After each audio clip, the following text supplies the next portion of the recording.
দেখুন, আমি এই মুহূর্তে কলেজ স্ট্রিটে দাঁড়িয়ে রয়েছি, বই পাড়াতে দাঁড়িয়ে রয়েছি, এবং সেখানে এক একজনের কাছে জিজ্ঞাসা করলাম যে মমতা বন্দ্যোপাধ্যায় অভিযোগ করছেন তিনি রয়্যালটি পাচ্ছেন না, তার বই বিক্রি করতে দেওয়া হচ্ছে না। কিন্তু পাওয়া যায় কি মমতা বন্দ্যোপাধ্যায়ের বই? কেউ কিনতে আসে, স্টক রেখেছে? মমতা বন্দ্যোপাধ্যায়ের বই রাখেন? না বলছি, মমতা বন্দ্যোপাধ্যায় বই রাখেন? না না হ্যাঁ? না, কেন? রাখি না আমরা। না, এখন তো আপাতত সেই ক্রেজটা তো এখন সেরকম নেই, আগের থেকে অনেক কমে গেছে। তবে আমার মনে হয় এখন আর বিক্রিটা অনেক ডিক্রিজ হয়ে গেছে, আগের তুলনায় অনেক কমে গেছে। আগে যেভাবে বিক্রি হতো সে তুলনায় বিক্রিটা অনেকটা নেমে গেছে, আগের থেকে বিক্রি কমে গেছে। মানে মানুষ এখন খুঁজছে? খুঁজে কম, তখন যেভাবে মানে চাহিদাটা মানুষের মধ্যে একটা আবেগপ্রবণ ছিল, সেই জিনিসটা অনেকটা কমে গেছে। মমতা বন্দ্যোপাধ্যায় বলছে তিনি রয়্যালটি পাচ্ছেন না, মানে তিনি তার বিশ্বাস বিক্রি হচ্ছে। একদম সেটা বলছে তো, উনি ক্লেম করছে তো। আমার ওনার তো অধিকাংশ বই দেজ পাবলিকেশন ছাপে, তো দেজ গেলে আপনি ব্যাপারটা পুরোপুরি আপনার ক্লিয়ার করতে পারবো। আমার মনে হয় দেজ পাবলিকেশন আপনি গেলে ওটা। আপনারা তো দেশ পাবলিকেশন থেকে এনেই বিক্রি করেন। হ্যাঁ হ্যাঁ, আমরা মোটামুটি বিক্রি করি, তবে আপনার যেটা বলছেন সে তুলনায় অনেকটা কমে গেছে, আর বিক্রিটা সেরকম নেই, সেইভাবে সেই অনুপাতে আর বিক্রি হচ্ছে না ওনার। মমতা বন্দ্যোপাধ্যায় সোশ্যাল মাধ্যমে অভিযোগ করছেন তার রয়্যালটি পৌঁছাচ্ছে না, আর তার বইগুলো যারা প্রকাশনার দায়িত্ব নিয়েছিলেন সে দেশ পাবলিশিং এ আমি রয়েছি। বলছি, আহ, এই যে মমতা বন্দ্যোপাধ্যায় বলছেন তার নাকি কোনো রয়্যালটি পৌঁছাচ্ছে না, একটা বৃদ্ধ বয়সে একটা মুখ্যমন্ত্রী কি খাবেন বলুন তো? আপনারা তো প্রকাশনা করেছেন। না, রয়্যালটি আমাদের আমাদের হাউসের যত লেখক আছেন প্রত্যেকের কাছেই আমাদের রয়্যালটি পৌঁছয়। তিনিও আমাদের হাউসের একজন লেখক, তার রয়্যালটিও তার কাছে ঠিক যথাসময়ে যে টাইমে আমাদের পৌঁছয় সেই সময়ে পৌঁছবে। এটা নিয়ে কোনো দ্বিমত কিছু নেই। মানে আগে থেকে বিক্রি কি বেড়েছে না কমেছে? দেখুন, এটা হচ্ছে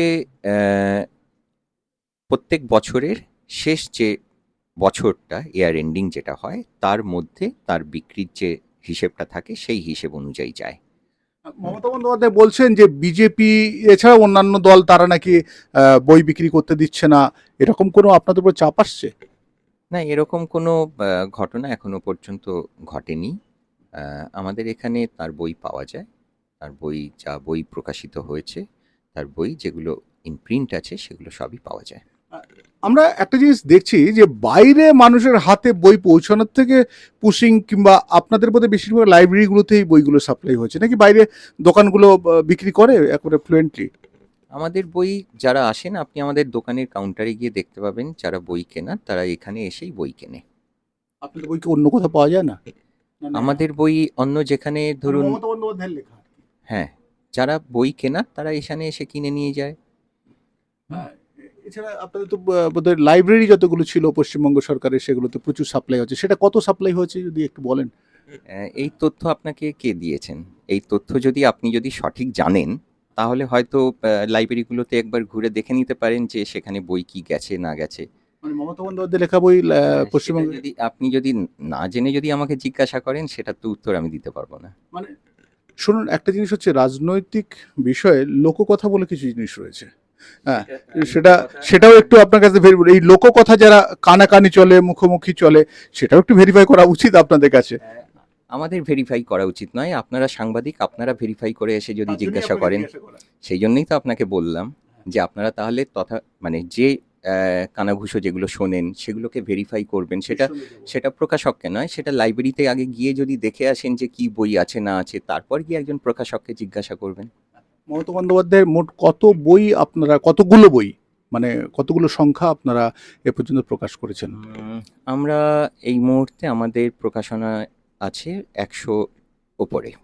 তার মধ্যে কোন বইটা সব থেকে বেস্ট সেলার, মানে বেস্ট সেলার? তার প্রথম যে বইটি আমরা প্রকাশ করেছিলাম যখন তিনি তার দলেরও প্রতিষ্ঠা হয়নি 95-এ, সে বইটির নাম হচ্ছে উপলব্ধি। 95 সেই সময় থেকে তার বই আমরা প্রকাশ করে আসছি। বেস্ট সেলার কোনটা? মানে তিনি মুখ্যমন্ত্রী হয়েছেন বলে তার বই করিনি, তিনি মমতা বন্দ্যোপাধ্যায় একজন রাজনৈতিক ব্যক্তি হিসেবে তার বই আমরা প্রকাশ করেছিলাম 95 থেকে, এবং মুখ্যমন্ত্রী হওয়ার আগে তার 50-এর ওপর বই আমরা প্রকাশ করেছিলাম। রাজনৈতিক ব্যক্তি হিসাবে নাকি একজন ভালো লেখিকা, কবি হিসাবে? কবিতা অনেক পরে লিখেছেন। তার প্রথম যে বইটি আমরা প্রকাশ করি সেই বইটির উদ্বোধন হয়েছিল আপনার ইউনিভার্সিটি ইনস্টিটিউট হলে, যেখানে সুভাষ মুখোপাধ্যায় এসেছিলেন সেই বইটি প্রকাশ করতে।